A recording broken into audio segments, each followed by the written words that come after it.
I can find every sustainability insight I have ever had. Any topic, any regulation, anything I have ever read, watched, or researched in under 30 seconds. I'm not particularly organized. I don't have a great memory. I just have the right system, and you are going to have it by the end of this video.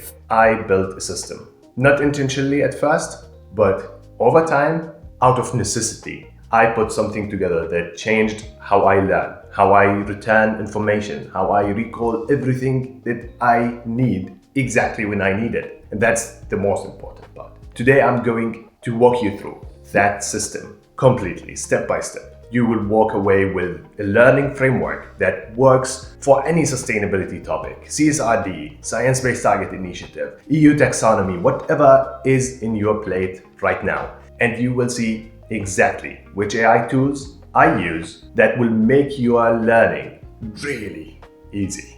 No theory, no generic productivity advice. This is what I actually do, built specifically for this field, for professionals just like us. To learn anything the right way, you must go through 5 steps. And those 5 steps we will cover, starting with a goal, to research, comprehension, visualization, and lastly, implementation. So let's start with a goal as step 1, the step that everyone skips, including me, for years. Think about the last time you've decided to learn anything. Like anything new. Maybe you decided to learn something about the CSRD and the new update, the omnibus. Maybe you decided to go deep into a sustainability regulation that kept coming in a meeting in another, and you thought that, okay, I need to understand it properly because I'm a sustainability manager. We usually tend to love to know what we are doing and what drives the sustainability in our businesses. What did you do first? Well, probably you might jump into Google, YouTube, or straight to the documentation, the right source of information, which in sustainability exists for EU Commission, whether it's the Science-Based Target Initiative official website, or maybe for greenhouse gas emissions, you go directly to the greenhouse gas protocol. And in 10 minutes, with the overwhelming amount of information, you will be overwhelmed. Too many angles, too many resources, that's too much.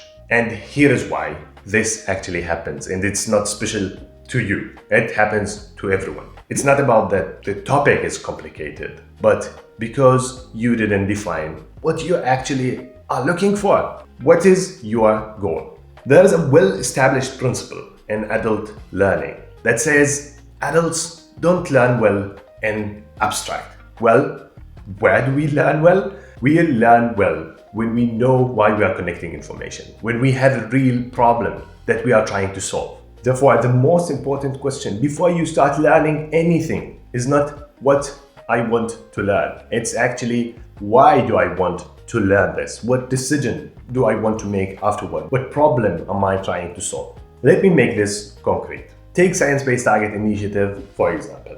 If you just decided, I want to understand what Science-Based Target Initiative actually is, like an open question, and you start researching, you'll find yourself going in 6 completely different paths simultaneously. There is the governance angle. Who runs Science-Based Target Initiative? How is it funded? Who make decisions and how are these decisions made? There's the technical standard angle. Scope 1, 2, Scope 3 boundaries, reduction targets, near-term versus long-term targets. There's the sectoral angle, because every sector have a specific standard or a guideline or a pathway. Power, cement, financial institutions, each with their own pathway. There is the company readiness angle, there is the regulatory angle and how it's aligned with regulations, the financial market angle, and how do your business actually benefit from setting these targets. Every single one of these is actually a legitimate area of study. And every single one of these, you will find an expert actually in, or maybe you can spend not hours, but days and weeks exploring. And this is what we actually trying to avoid in this framework. This is exactly what I want to avoid. Spending days in a thing that is, might be useful for someone, but not for me, at least not right now. But if your reward problem is defined, and that's what I do at the beginning, say, my company is preparing to get science-based target validated this year. And I want to figure out what does that mean? And I'm assuming that I'm responsible to figure that out. Suddenly, most of those angles disappear, and I focus on the company readiness lane. Everything else is noise, nothing important. So before you open a single tab, write one sentence. I need to understand a topic because of real problem or decision.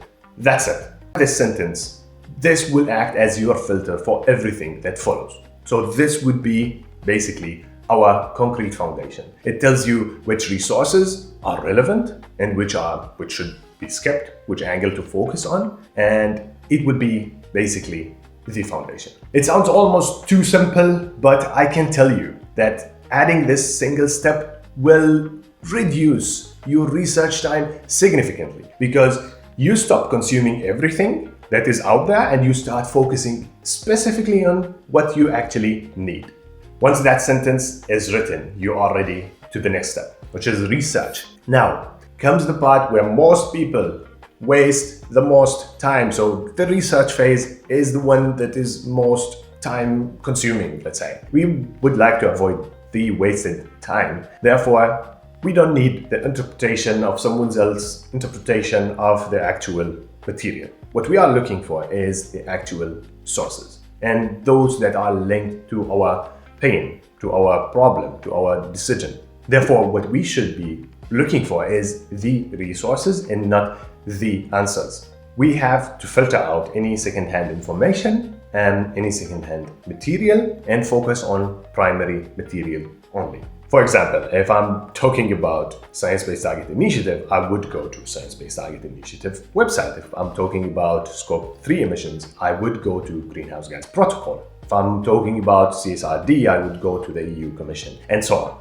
One makes you dependent on someone else's understanding, the other allow you to build your own understanding.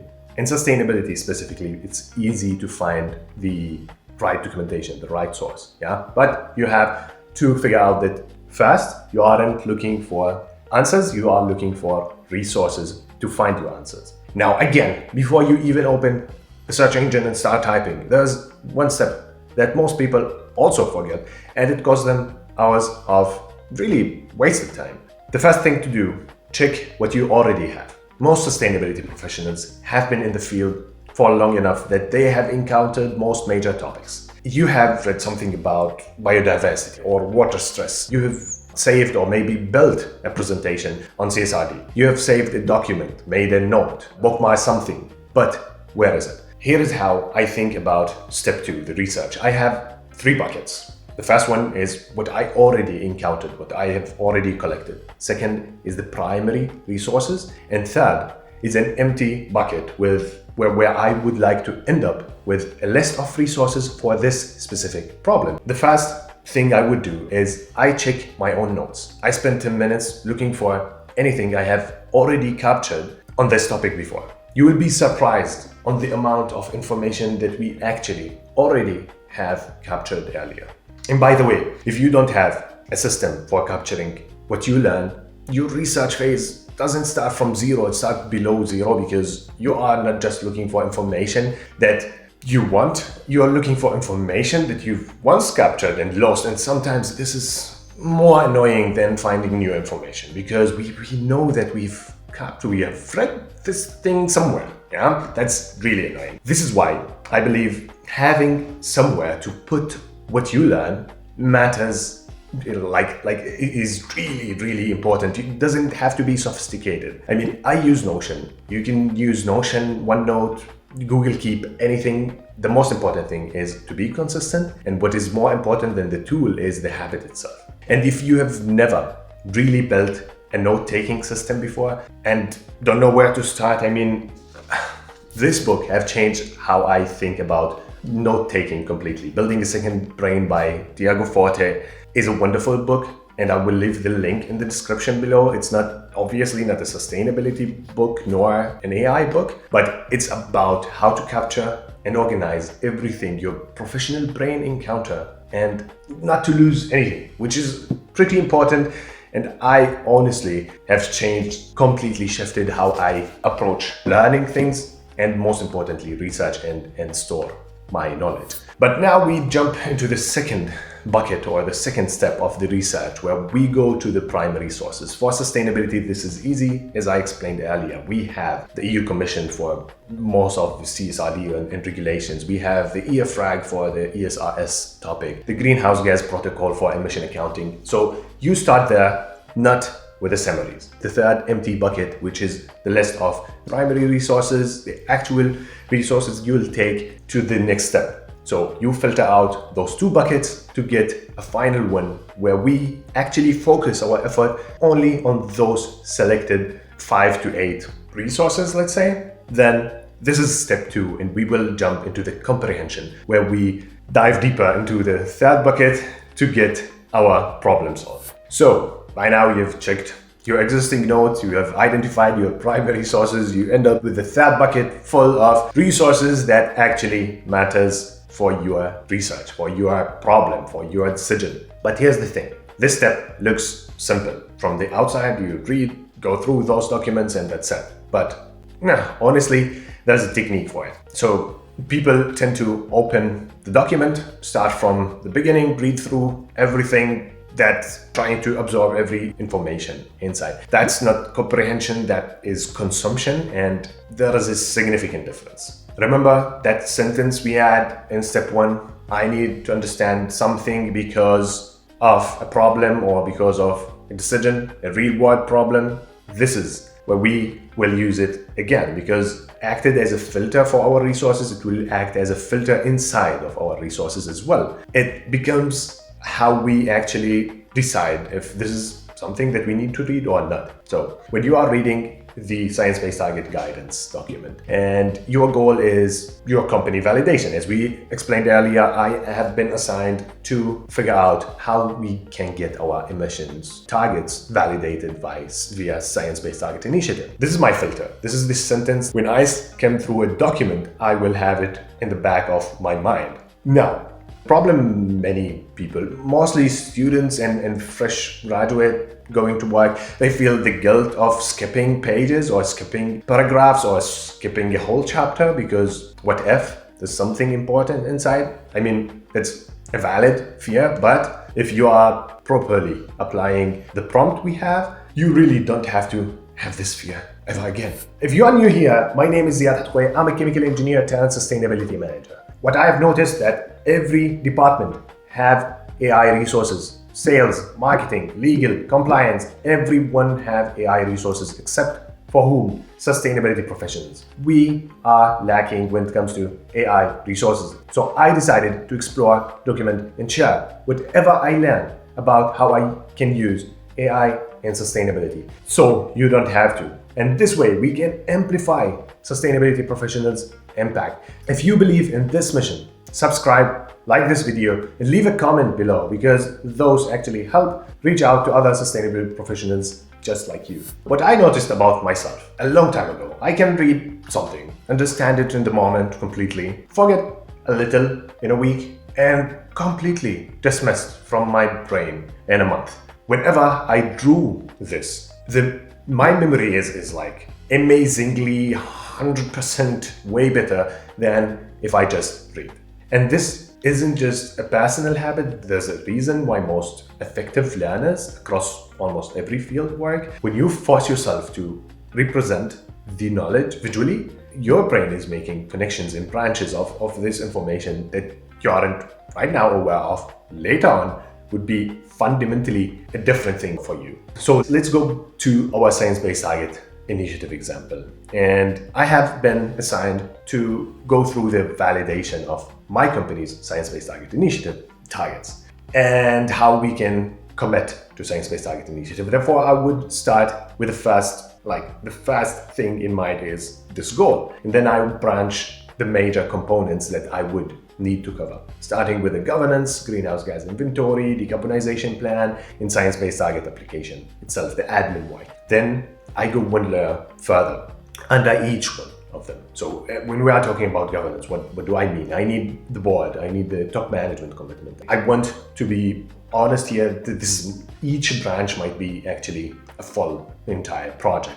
Like getting the leadership to align on 1.5 degrees Celsius is not an easy 1 month project. I guess it takes months, and sustainability professional would agree. Therefore, there might be a beyond this point is what do we benefit from that, what are the risks, and so on. So there would be presentation, stakeholders, etc. under governance. Under greenhouse gas inventory, I have scope 1 and 2 emissions first. I have scope 3. Does it account for more than 40%? Then we need to account it in. Is it less? Then we can exclude. What kind of targets required? Is it stakeholder engagement? Is it absolute targets? And what is the base here and what we are measuring against? So this is the other pillar. And then we go to decarbonization plan. What are my actual levers here? What is the capex? Is there a budget? Is there a clear decarbonization plan? Do we have a project? Do we have a team? Are we going toward more of solar and renewable energy, or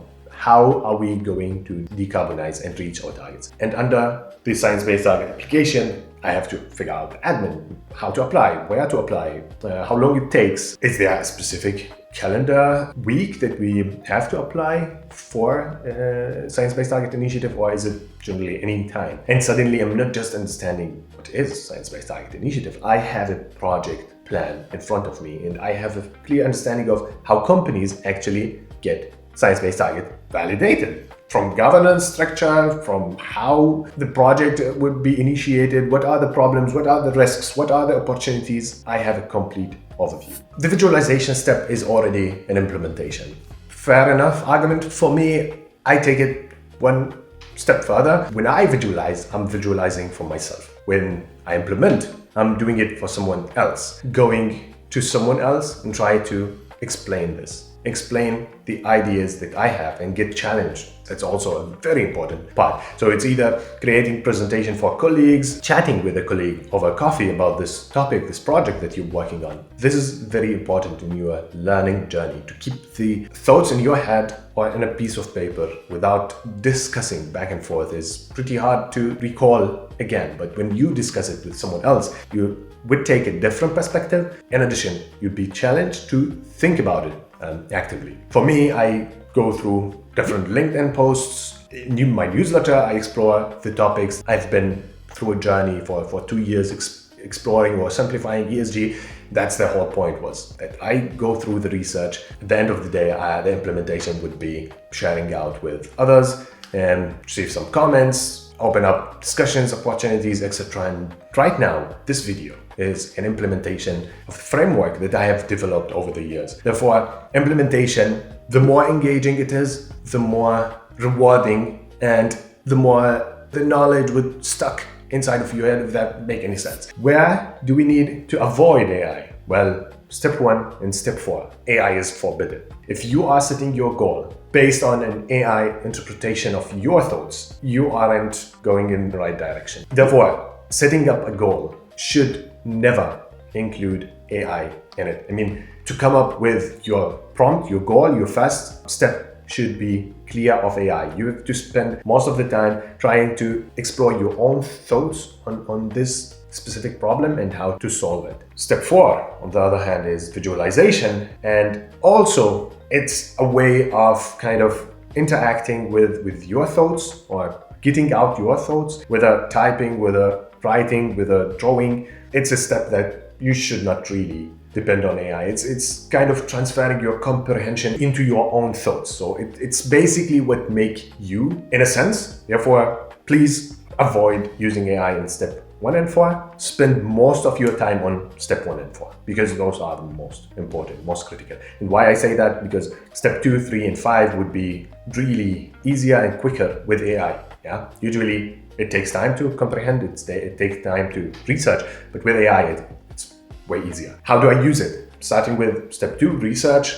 I do use generic AI tools like Claude, Gemini, GPT, Perplexity. Say most people love Perplexity when it comes to research because of the citation and how it gives you every citation. However, if you use the right prompt, So the prompting is the most important skill when it comes to research. If you use the right prompt, you'll get resources, you'll get citations, you will get high quality output, and really you'll minimize hallucination. Therefore, in step 2, I would go to a generic AI tool, and for prompting and to learn how to prompt as a sustainability professional, I have published a video that you can check it out. It's a prompting framework that really helps you in your research step. The second step, or third step actually, is comprehension. And here also AI took this step from the heaviest into one of the most acceptable workload, if I can say that. What does that mean? Well, what I use here is NotebookLM. NotebookLM is my favorite tool for comprehension when I have specific sources. Therefore, as we explained, we have bucket 1, 2, and 3. Bucket 1 with your resources, pre-research. What you research is bucket 2, and bucket 3 is your list of resources that are linked to your problem or your pain or your decision. Those resources I would take and build inside or embed inside of my NotebookLM. I mean, I can interrogate these resources back and forth, no hallucination, because the answers are cited and coming from those documents, and I can go back and forth with NotebookLM about specific topic, and I can literally connect it to my problem. And that's why I love NotebookLM. So it would be generic AI tools for the research, NotebookLM for the comprehension. Visualization, no AI. And lastly, when it comes to the implementation, I would love to also try it out with Claude. I mean, Claude is becoming my favorite tool. Implementation, you can skip the AI, you can use it to get to learn how people are creating content with AI. Claude would be my favorite point. The most important takeaway to take from this video is the 5 steps how to really avoid wasting time and focus on your specific problem, your specific decision you're trying to make. And most importantly is to recall everything. The claim I've started with, I can recall everything I've ever researched, I ever watched, is literally true because of the note-taking system that I have, that I can research things and I won't close them because I will get those back anytime I need. And second, because of NotebookLM, where whenever I have a topic covered in NotebookLM, I'm confident that I can recall my research in seconds, because the power of AI, when used properly, when it's part of a framework, of a workflow, it's 100% powerful. So try it out and let me know what you think.